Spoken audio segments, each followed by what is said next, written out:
Welcome to SportsBeat KC, the Kansas City Star's daily sports podcast. It's Tuesday, April 18th, and I'm Blair Kirchhoff. We got to hear from Patrick Mahomes on Monday, and that means you will too. You'll hear the entire 15-minute question and answer session with reporters where Mahomes covers a range of topics like the health of his injured ankle, the motivation after winning a second Super Bowl, working with receivers and tight ends and running backs in Texas, and he weighs in on topics outside the team like the Jalen Hurts contract and the shooting of Kansas City teenager Ralph Yarl. But we begin with my conversation with star columnist Vahe Gregorian, kind of a Patrick Mahomes interview pre-game show. Okay, let's get started. We have not had a conversation for a podcast in a little while, a couple weeks maybe. Probably about 2 weeks. I don't know if we've had a podcast since you've been home from New York. Maybe I'm wrong about that. I think we got something in. It may have been over the airwaves. Was it Royals related or?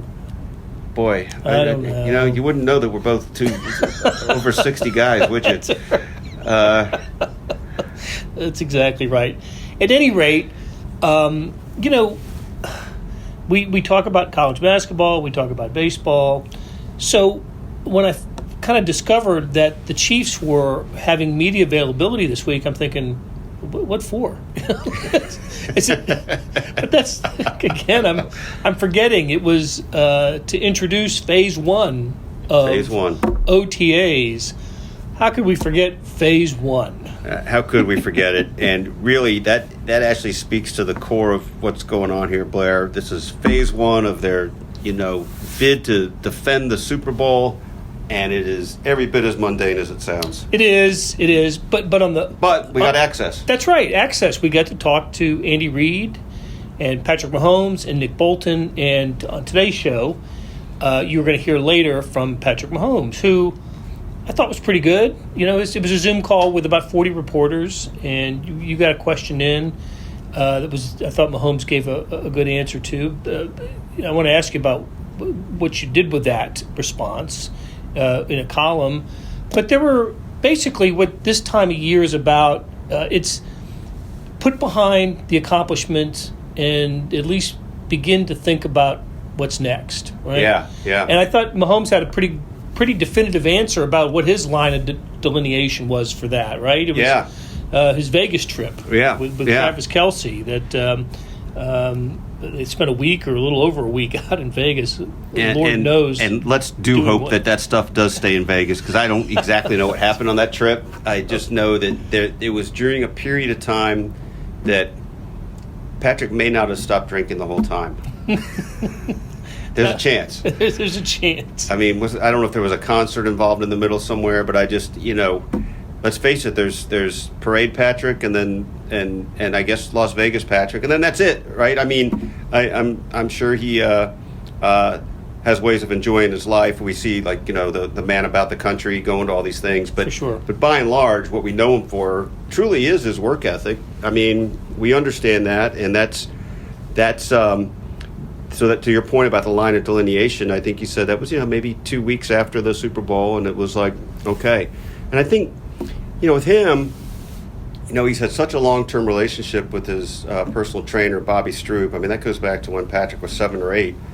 So this isn't just checking into a gym. I mean, it's emphasis on what we're working on now, what we need to do, and also Patrick's various injuries. We heard a little bit from him today about that. About his ankle. Yeah, so pretty contoured to his needs and to what he's trying to work on, and on from there to now, for lack of a better term, we'll just call it Camp Mahomes, with having the receivers down there. So I think I don't know if you would call this sort of gentle striders towards everything, but I think to hear Andy Reid speak, that's all sort of the point of this. It's just kind of get the blood flowing, get the muscle memory, some shots, develop relationships, start sorting those things out. So that's a lot of how it seems to me. And is it your understanding, because again, we are north of a certain age, Was last year the first time he did the Texas tour? Yeah, it was. The Texas camp, I should say. What I don't recall is, because the year before, boy, now our years are really off. 2 years before would have been the COVID shutdown. That's right. Obviously, he was doing some form of working out down there. I don't know about 2021, what was going on, but I'm virtually 100% sure that last year was the first year it was being done. And part of it, I think, was motivated, driven by, a big turnover in who his receivers were going to be. Correct. Just getting to know his new targets. Yeah, so many new ones. And I'm not 100% sure I know exactly who's down there now. I mean, we know roughly who's down there. Well, one thing that I paid attention to was it's not just wide receivers; it's tight ends and running backs. Yeah. He said. Yeah. So anybody who's a potential target, I guess, would be down there. And I suppose it was that way last year too. I think that's right. Now what I don't know is, so Justin Watson just signed a 2-year deal. Was he already down there? Like, did they anticipate that? Is he there yet? All those kinds of things. So, but look, I think, we can point to this in any sports realm, right? The more familiar you get with people, and nothing like, I don't know if there's any combinations that matter more in terms of synchronicity and timing and chemistry than quarterback receiver, right? Obviously the line has to communicate, but you can't simulate that without a rush. I think a lot of ways you can simulate the work you need to do properly with just slinging the ball around. Mm-hmm. Well, how many times have we heard Patrick Mahomes and Travis Kelce say that they just knew where each other was going to be, right?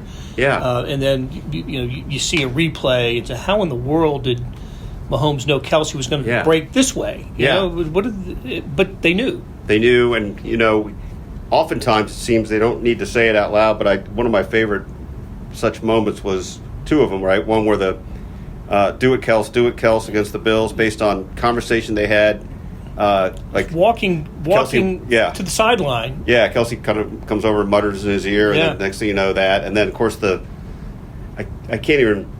Excuse me, really bring back the words, but it might have been the snow globe game or one of those ones where Patrick's saying that the mic'd up version is Patrick saying, how did you know I knew that you knew what I was going to tell you not to do that you were doing?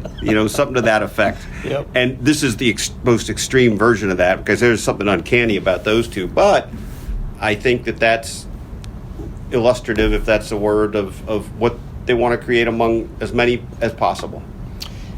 So if it's the second year in Texas, I just remembered that they weren't. He did this in Kansas City after his first few years, because I know at Bishop Miege. Up here, different thing that way, but in parallel, right? So in Texas, it's certainly a trust, a camaraderie is built at these things. He said at one time they had a house on the lake. Probably some little extracurricular. And I think the way he phrased it was, they have a house on the lake. I'm good where I am. Nobody's staying at my place. He didn't explicitly say that, but I inferred that. And I happen to know, because I was in Texas last week, that at least one of the workouts happened at TCU's indoor facility. Oh. So when he said, and you'll hear it later, that we've worked indoors and outdoors, the indoor part was at TCU's indoor facility. So I don't think anybody was there to snap it, but it was reported that he was there. So, by the way, have we been missing an opportunity? I've been trying to think this through. Like, what if we just showed up at one of these places?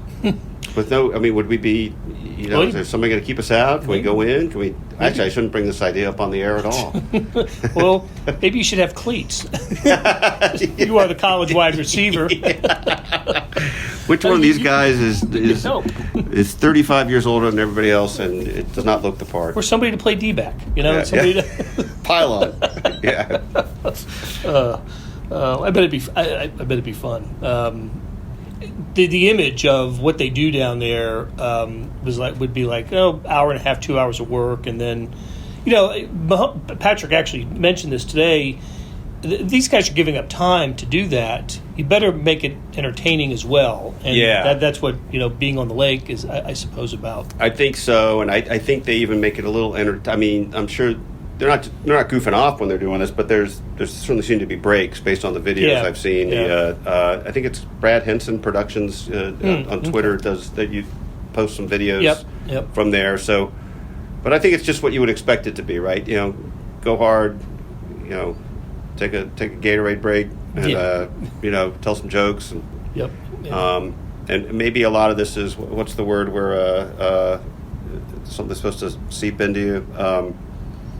Marinate. Marinate's good.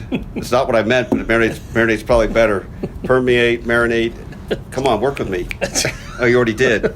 I got nothing, Blair. It'll come to me by the time we're done. Well, that should be the name of this podcast. I got nothing. While we're on this kind of topic, I showed you the thing I came across, the Nebraska writer in the 30s. I was looking back to some newspapers.com thing. Yep. It says the header of the column is, "I may be wrong." Yes. So you could use that if you want. That should be a universal header for stories. I may be wrong. I'm really taking you astray. Sorry. That's all right. Anything else Mahomes said that struck you or stood out to you?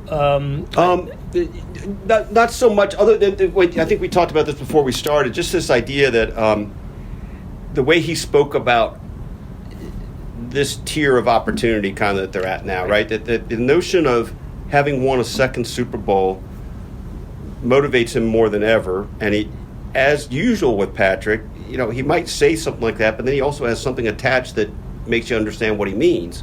And in his case, he said, because once you've been able to get more than one, it demonstrates that you can attain it. So now the sky's the limit. And I think that's how he thinks it. And I use this in what I wrote today.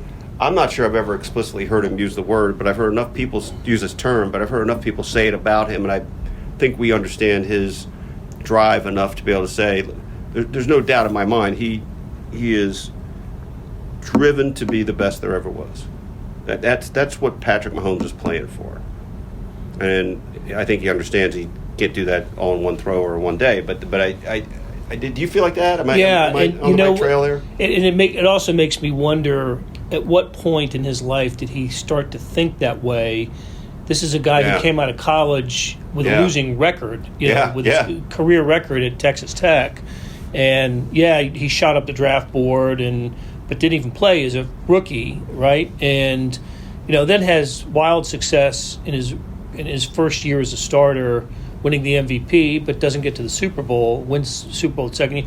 I mean, I wonder how that developed within him. That is a great question, and I think one that's really pretty open to interpretation or open-ended. I mean, I don't know what he would say to that. Yeah. I mean, he couldn't really say it when he got drafted. No, no. I mean, he probably wasn't really thinking that. But not even the first quarterback taken. Yeah.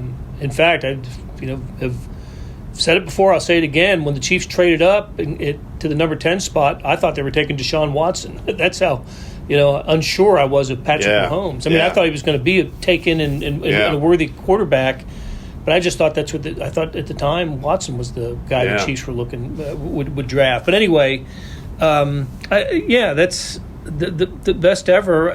He's on his way statistically, and in terms of achievement, he's on his way to that. But maybe that's a story to pursue at some point. Yeah, I think you're right. I think there's something there to be explored, and I would think, as usual, he would be able to give you an answer. A thoughtful answer. Yeah, he would. He would provide a thoughtful answer.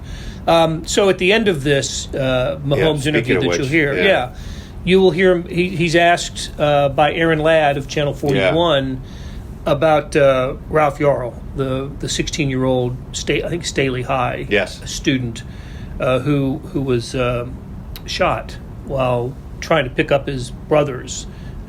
Basically shot for knocking on a door or ringing a doorbell, however he was there, and so Mahomes was asked. It's a national story, probably international story, and Mahomes was asked about it. I think you'll find his answer to be, again, thoughtful and not. He certainly doesn't avoid it or dance around it, but tries to provide an answer that. He tries to say the right thing. Yeah, and succeeds at that, I think. I mean, I think, making not like you said, not shrinking from it, not going overboard, but being Patrick, a measured, empathetic response. Like, clearly had followed the situation. It wasn't he wasn't winging it, and he certainly has made everything from socially aware to civil rights statements before, and as ever, really, it's rather incredible. I feel like he almost never has said something regrettable or misspoken, and in fact, the opposite, often apt on important things. Right. He never chooses not to comment. He never says I'd rather not speak to that. I agree, and I think this is me going far afield on you again. But what's interesting to me about Patrick is, I think all these elements of him are kind of one collective soul, one entity of his. Like that, these all flow together. His awareness on the field, his knowledge how to speak with anybody that approaches him, his depth of just ability to feel the moment, whether it's on the field or with people. All those I feel like flow from the same thing with him, and that answer today was important and good, and I think another reason why Kansas City can feel proud this guy is the face of the city in so many ways. No doubt about it. And Pete Grathoff wrote that story for us. That's on kansascity.com. And then he ended it with a question from our buddy Steve Walls about Jalen Hurts, who signed a record-setting contract just today. You and I are recording this on Monday afternoon, but Jalen Hurts signed the largest annual value contract in NFL history, 5 years, $255 million. It's $51 million a year. Okay, yeah, so that's what 5 I saw, times 255. And said exactly what you would think he would say, right? Nothing but congratulations and good feelings toward Jalen Hurts, and deserves it. I just, again, rising to the occasion. Yeah, and I'll tell you, this is really interesting. This is another thing for us to explore and write about Patrick at some point. I think this season makes sense. He still resonates and connects with fans of other NFL teams in ways that most people at the top don't. I mean, there might be an exception. I don't know exactly who that would be, but certainly Tom Brady didn't have that going for him with other fan bases. No, right? No. But I can tell you from whether it's Eagles fans, friends of mine, or somebody in Denver or whatever. I mean, you can go around the country, and the NFL fan who also admires Mahomes is quite common. And even if it's he's beaten their team, and it's because of that kind of grace and I think the way he plays, but also we see him do the count thing with the Bears and a couple of things like that. What you don't see him do is really trash talk somebody. When he does those mic'd up things, usually what you hear is good hit. Yeah, that's right. Great job, and some kind of version of his laugh, and that makes him so appealing. I'm not sure if that's why, and I'm assuming that the mic'd up version is the version he always is. We don't know that, but it's in the heat of the moment too. So you figure that's the true self. You're right. That's more so than the consciousness of the mic'd up. So I think even right in the wake of the Super Bowl, the things Patrick had to say about Jalen Hurts right after the game went over big in Philadelphia, and there was a bit of a brewing storm there with the loss, and it's some of the way the Eagles fans felt about some of the calls, etc. But I think that was also part of the equation. I've heard from people who are fans of other NFL teams whose children have Patrick Mahomes jerseys. They could be living in a different part of the country and cheer for their team that they've rooted for their entire lives. Yeah. But their kids like Patrick Mahomes. Listen, you remind me of this. I went to Florida for something after the season to see friends, and picked up a car, and at the airport rental car, the guy asked us where we're from, and we told him, and he's a Dolphins fan, and we brought up Mahomes, and he said, I love Patrick Mahomes. He says, if you don't love Patrick Mahomes, you don't love football. And I think that's kind of part of the whole thing too. I think so too. One day you and I will have a discussion about whether or how it would play in a different market. I think it plays so well here. Yeah. It might be different in New York or Philly. It might be. It might be. I don't know. It could be totally wrong. It would take some It would take the combined experience of us and having worked and lived in different places to come up with something semi-intelligent about it. But I think it's innately interesting, the concept, and there's probably an approach to it that we could figure out. It'd be interesting to get Alex Smith on the topic. That's a very good point. Because Alex Smith, I do think, really did in many ways show a path for Patrick. And Alex, I don't know how Alex was in the Bay Area, but he I think had it rough with his critics. I don't know that. I don't know that, the fan base, the media. I don't know how that all integrates there. He certainly showed grace when he lost the starting job to Colin Kaepernick. Yeah, he absolutely he did. And here, I think we've talked about this a number of times. I never even saw him look crosswise at somebody for a silly question, and that could have been me. Well, it was me. Well, it could have been you, but it was definitely me. Well, okay, I don't want to occasions. Forget the qualifier. It was me. All right, I'm not going to leave you out there to dry. But I mean, never an eye roll, never smart aleck, and I don't know. You tell me if you've seen it in 6 years of Patrick now, or whatever it is, 5 years of Patrick full time now. I've never once seen him not at all demean somebody with his response. Not at all. So, okay, I think you're going to enjoy Patrick Mahomes' responses to the questions that he received at the Zoom call on Monday. So, Vahe, thanks a lot. Thanks, Blair. Hey, this is Blair. There are several ways to access the Star Sports section. Let me tell you about a couple of them. There is Sports Pass. For $12.99 a month, you get unlimited digital access to all of the Star Sports content, including beat writing, columns, features, pretty much everything we write. The deal renews monthly until you tell us to cancel. For $159.99 a year, you get everything the Star has to offer digitally, including sports and the e-edition. Go to kansascity.com and drop down to the bottom of the page where it says Start a Subscription for more information. Your support has never been more important. As always, thanks for reading and listening. All right, we'll kick it off first with Vahe Gregorian. Go ahead, Vahe. Hey, Patrick. Thanks for joining us. I wonder if two questions. One is just how quickly do you think you were able to turn forward from winning the Super Bowl, and kind of what was the mechanism in that? Then I'll have a follow-up, Brad. Yeah, I mean, the one thing about winning the Super Bowl is your offseason gets a lot shorter. So I turned forward pretty quickly. I would say it was probably after I went to Vegas with Travis. After that, I was ready to get back to the next season. So we celebrated for about a week or two, and you go on little trips here and there and for relaxing, but I try to get in like 2 or 3 days of workouts in with Bobby and try to build up so that now I'm kind of back in that OTA mode and ready to go. And I know you think about this stuff, but how would you say your sense of motivation is changed or the same from having won 2 Super Bowls now and 2 MVPs? What's sort of bubbling inside you now with that underneath you? I think to me it makes you even more motivated. I mean, you can see the where you can get to. You can see that obviously winning a Super Bowl is so hard to do, but once you're able to do it multiple times, you see that it's obtainable to go out there and get more. And so for me, I understand it's going to be a challenge every year. Every year is a new year. You need to keep getting better and better. But the motivation is to continue to try to do whatever you can to get back and win that game.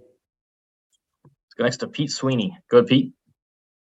Hey, Patrick, you guys said goodbye to Juju and McCole, and that means that Kadarius and Sky Moore are going to have bigger roles. Just when you think about those two guys, and love your comments individually for each guy, but what do you think they bring to the table, and what gives you confidence that maybe they could even have more production next year? Yeah, I think the biggest thing, I mean, you start off with getting both those guys in year 2 of the offense and letting them expand their roles. I think you could see it, especially with Sky at the end of the season, how he was getting more and more involved in the offense. And I think he'll continue to take those steps and be even better this next year when he's more comfortable, can utilize his talents even more. And then with Kadarius, I mean, I think y'all saw the upside this last year of how special of a talent he can be.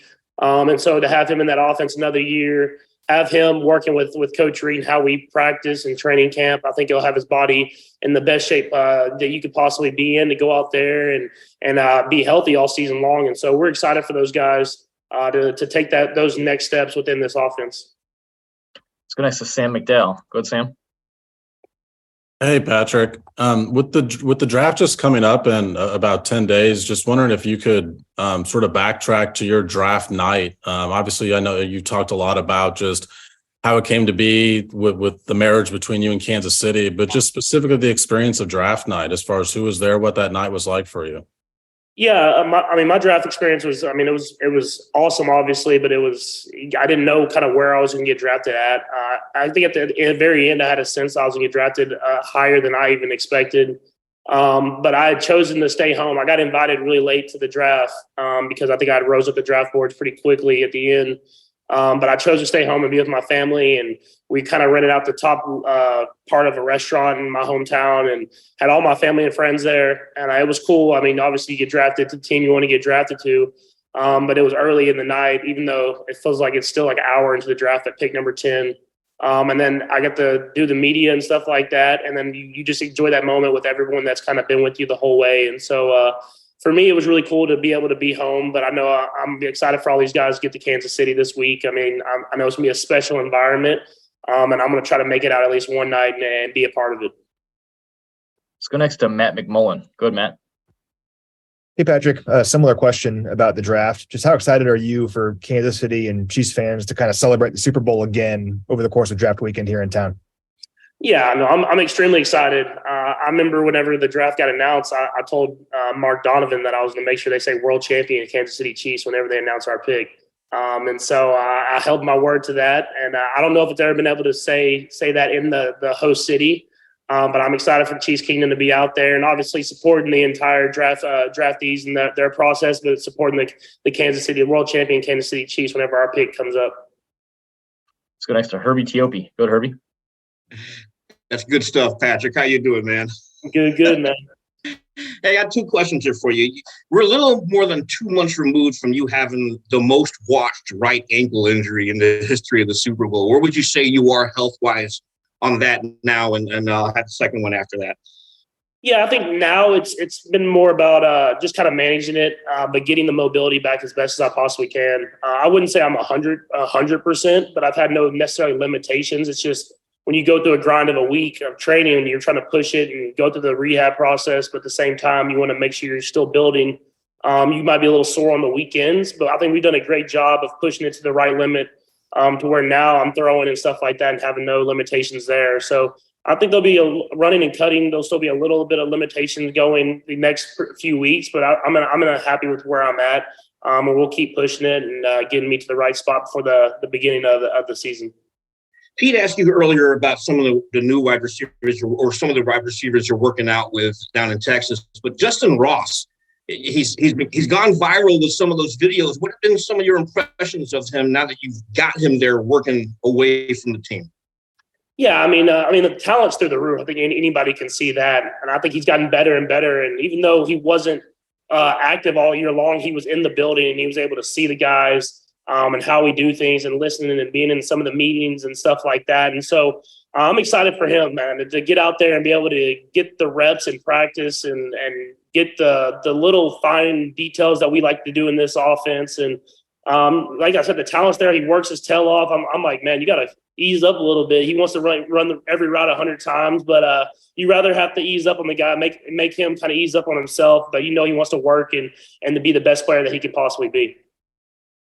Let's go next to Nate Taylor. Go ahead, Nate. Hello, Patrick. Good to see you. I have two questions as well. My first is going through the scheme evaluations with the coaching staff and looking back on the season. Has there been something that you've identified even already that you want to improve on for next season? Yeah, for me, I knew during the season this last year, I thought there was a couple of the deep throws I didn't hit that I usually do. So just trying to get back to that and being able to hit those opportunities whenever I get them, because we don't get a lot of them. We get a lot of too high coverages and stuff like that. So whenever I do get those opportunities, I want to make sure that I'm connecting on those. And then little things, I'm just trying to get myself out of funks within the game. There's just times where I feel like I lose my footwork, which causes me to kind of have those spells where we're not scoring points. And instead of pressing and trying to do something extra to make stuff happen, just kind of getting back to the fundamentals and getting the ball out, which I think I have gotten better at. But at the same time, that's something that I have to work on every offseason. Yeah, and secondly, because you're doing the throwing sessions again with the guys down in Texas, was there something that you wanted to add that's new this year or that's different from years, from last year previously because you went experience last year?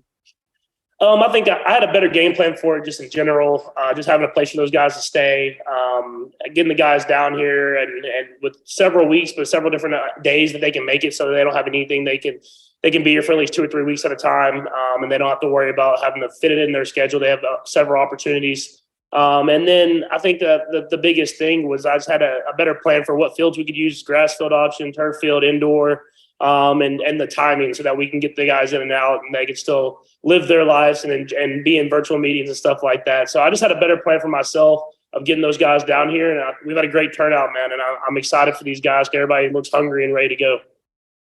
Let's go next to Adam Teicher. Go ahead, Adam. Hey, Patrick. Welcome back to the football season. I wanted to ask you about the ankle again. I remember a couple of years ago when you had the foot surgery, you felt like that maybe set you back a little bit, even when the season started. Do you feel like there's going to be any long-term setbacks here and with that ankle? And Brad, I'll have a second question as well. I don't think the ankle. I feel like the foot was way more serious, I guess you would say, than the ankle has been. I mean, the foot with having the surgery and having that cast on, it just really cut my mobility down a lot. And so I had to really work through that even into the season that next year.